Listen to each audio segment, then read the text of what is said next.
11. Now a certain man was ill, Lazarus of Bethany, the village of Mary and her sister Martha. It was Mary who anointed the Lord with ointment and wiped his feet with her hair, whose brother Lazarus was ill. So the sisters sent to him, saying, Lord, he whom you love is ill. But when Jesus heard it, he said, This illness does not lead to death.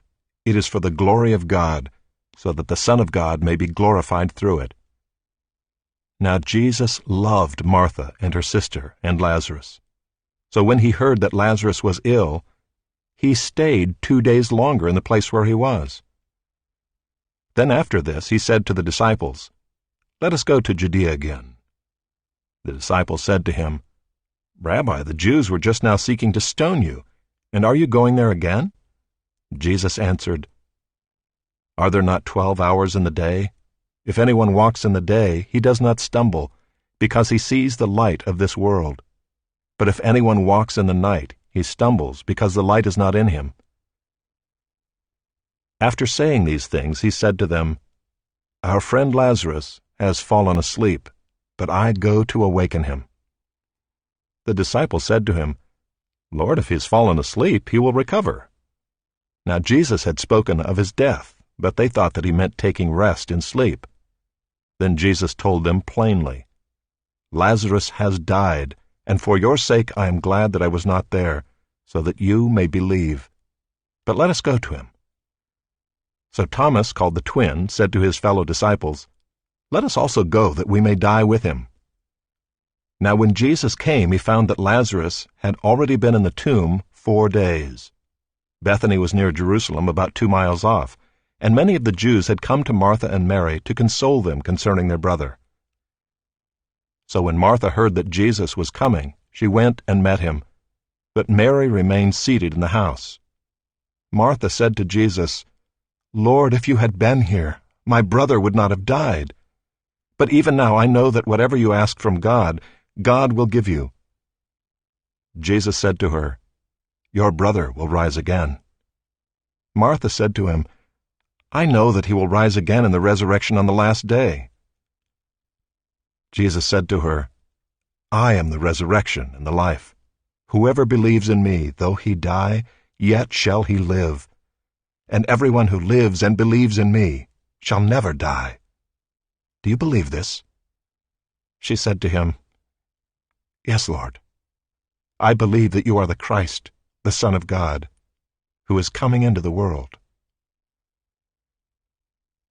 When she had said this, she went and called her sister Mary, saying in private, The teacher is here and is calling for you. And when she heard it, she rose quickly and went to him.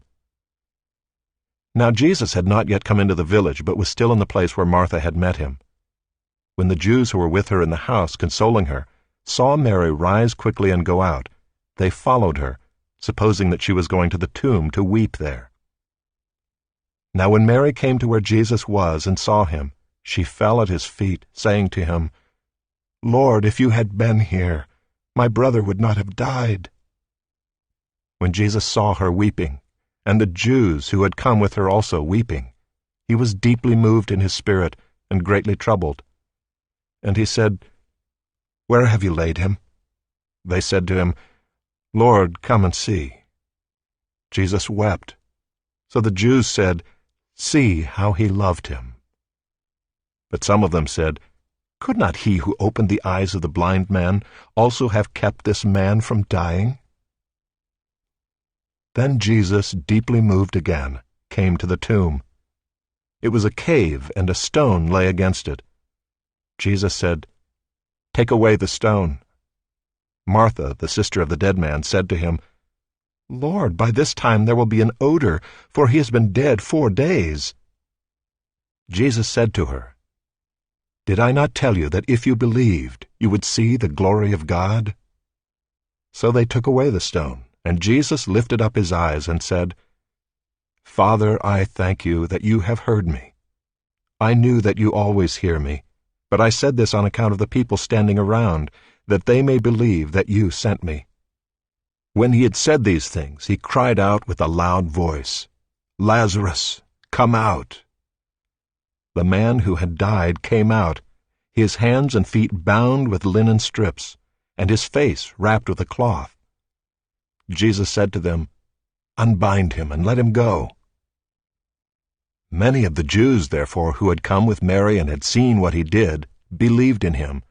But some of them went to the Pharisees and told them what Jesus had done. So the chief priests and the Pharisees gathered the council and said, "What are we to do? For this man performs many signs. If we let him go on like this, everyone will believe in him, and the Romans will come and take away both our place and our nation."